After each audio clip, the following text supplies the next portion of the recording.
안녕하세요. 한올 이야기 배틀입니다. 오늘은 동해 파도 속에 숨겨진 오래된 이야기 하나를 따라가 보겠습니다. 681년 통일 신라 경주의 아침은 고요했습니다. 그러나 통일 이후의 신라는 아직 파도가 가라앉지 않았습니다. 땅은 하나로 이어졌지만 사람들의 마음은 쉽게 하나가 되지 않았고 통일 신라라는 거대한 배는 여전히 흔들리고 있었습니다.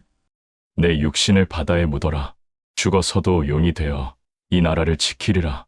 삼국 통일을 이룬 문무대왕은 임종을 앞두고 아들 신문왕에게 마지막으로 말했습니다. 그 말은 가늘게 떨려 나왔고 신문왕의 가슴 한쪽을 무겁게 짓눌렀습니다.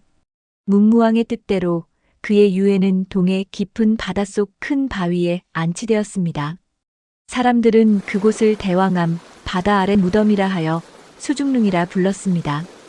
파도가 치면 바위 곁에 하얀 물결이 피어오르고 바람이 스치면 바다 어딘가에서 용의 낮은 울음소리가 들린다고도 하였습니다.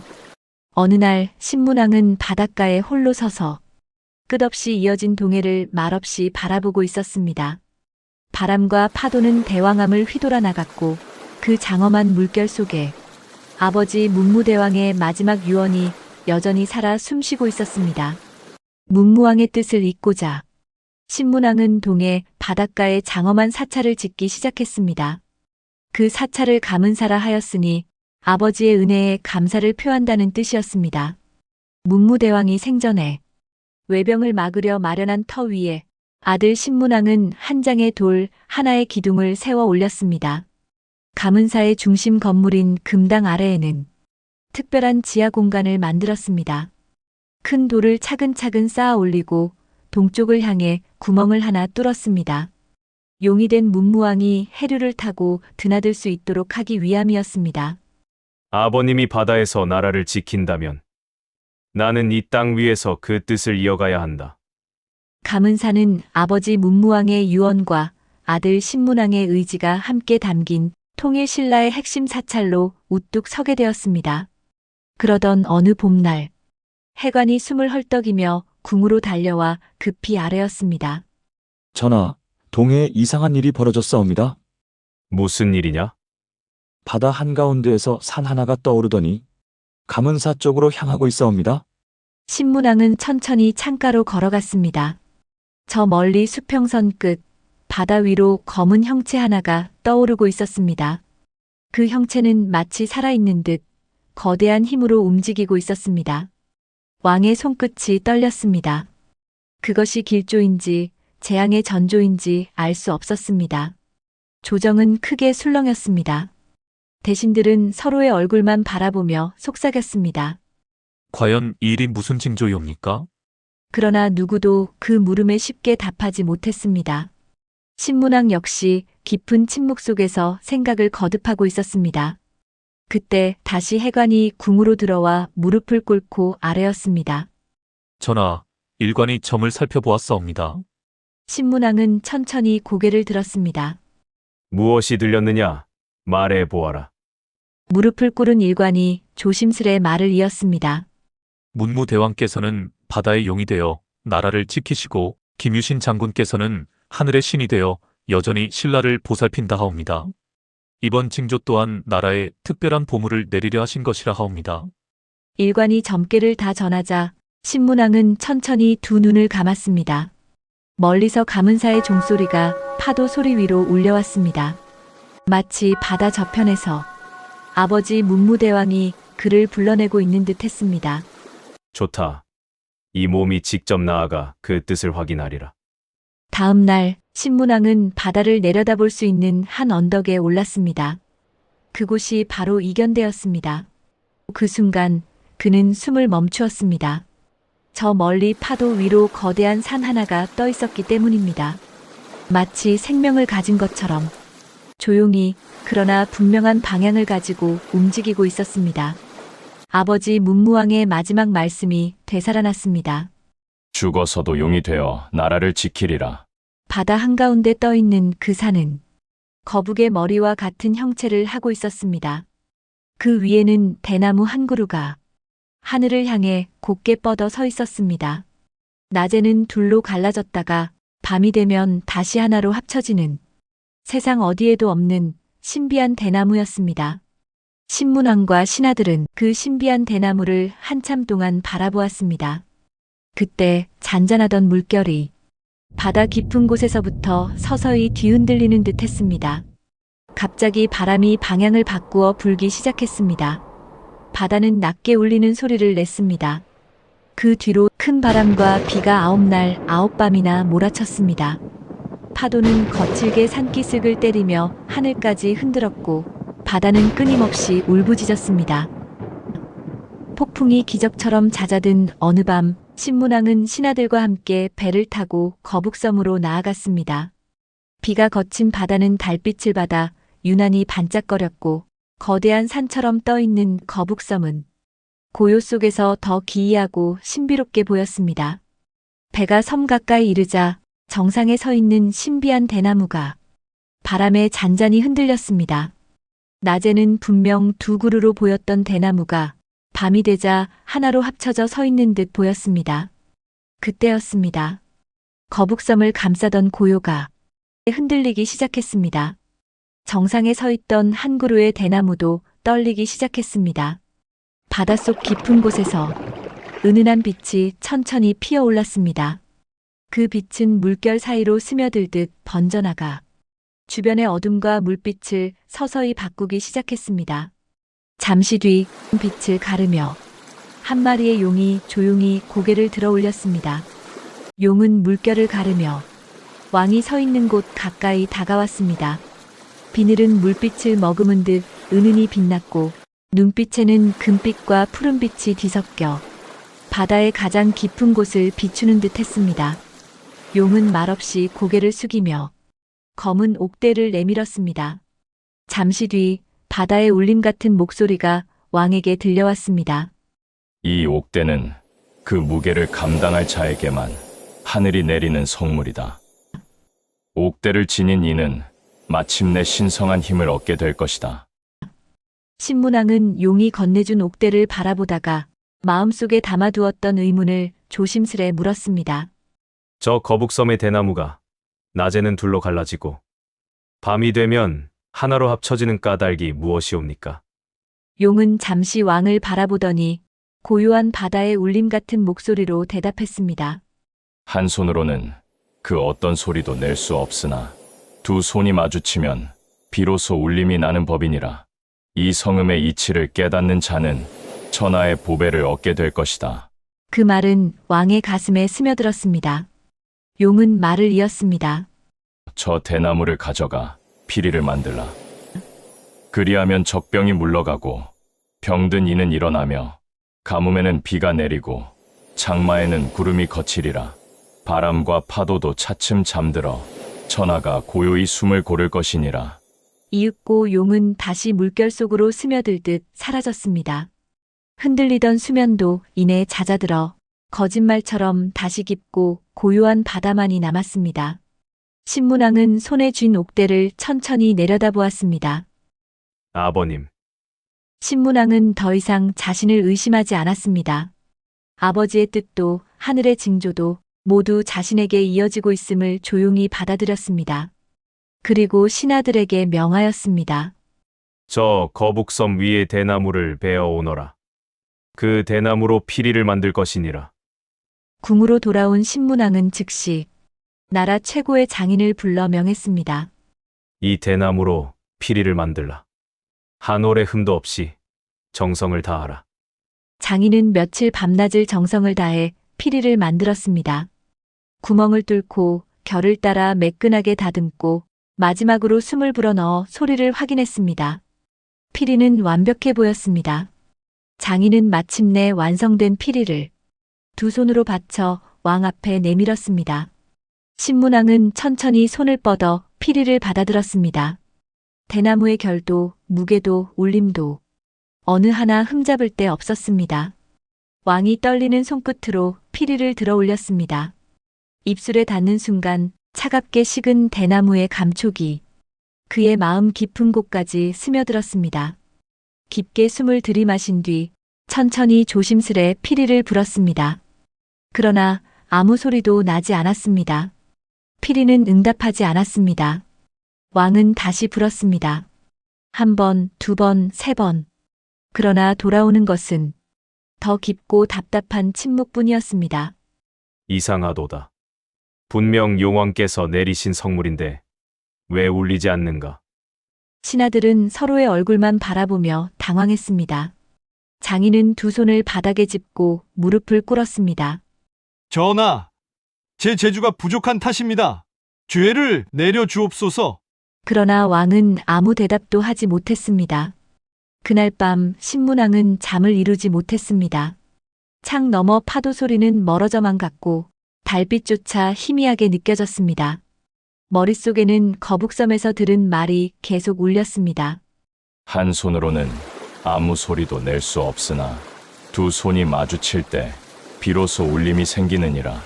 겉으로는 둘로 보이나 합쳐져야 하나의 소리를 낼 수 있느니라. 신문왕은 그 의미를 곱씹었습니다. 마주칠 때 하나의 소리를 낸다. 그 말은 단순히 대나무에 대한 설명이 아니었습니다. 내 마음이 막혀 있어서 그러한가. 하늘의 숨조차 이 피리 속에 머물지 못하는구나. 고뇌의 밤은 깊어만 갔습니다. 다음 날 새벽, 신문왕은 피리를 들고 홀로 가문사 앞 바위로 향했습니다. 차가운 바람이 옷깃을 파고들었지만 왕은 바위 앞에 무릎을 꿇었습니다. 아버님, 아직도 아들 신문은 부족합니다. 이 피리의 숨결을 열지 못한다면 저에게 맡기신 이 나라를 어떻게 굳건히 세우겠습니까? 왕의 음성은 새벽 바람에 실려 조용한 동해바다 위로 흩어져 갔습니다. 그때였습니다. 갑자기 먹구름이 몰려오고 바람이 사납게 불기 시작했습니다. 비가 쏟아지고 파도가 바위를 때리며 솟구쳤습니다. 번개가 하늘을 갈랐습니다. 마치 하늘을 두 쪽으로 찢은 것 같은 번개의 한가운데에서 거대한 용의 형체가 출렁이는 물결 속에 드러났습니다. 그리고 그 옆에 또 하나의 형상이 서 있었습니다. 갑옷을 입은 노장, 하얀 수염이 폭풍 속에서 흔들리고 있었습니다. 신문왕의 심장이 세차게 뛰었습니다. 김유신 장군, 과인이 맞게 보았는가? 노장은 조용히 고개를 끄덕였습니다. 김유신 장군의 낮고 깊은 목소리가 바다와 하늘을 울리며 퍼져나갔습니다. 전하, 그 피리는 아직 온전하지 않습니다. 신문왕은 숨을 삼켰습니다. 김유신 장군은 한 걸음 왕 앞으로 다가오며 말을 이었습니다. 피리의 울림은 그것을 쥔 이의 마음이 열릴 때 비로소 드러나는 법이옵니다. 두려움을, 슬픔을, 모든 것을 있는 그대로 마주하십시오. 그리하면 소리는 스스로 깨어날 것이옵니다. 김유신 장군의 모습은 바람과 물결 사이로 서서히 흐려지기 시작했습니다. 전하, 하늘과 바다가 전하 곁에 있습니다. 그 말을 남기고 장군은 폭풍 속으로 사라졌습니다. 남은 것은 휘몰아치는 파도와 왕의 손에 쥐어진 차갑고 묵직한 대나무 피리뿐이었습니다. 그제야 그는 깨달았습니다.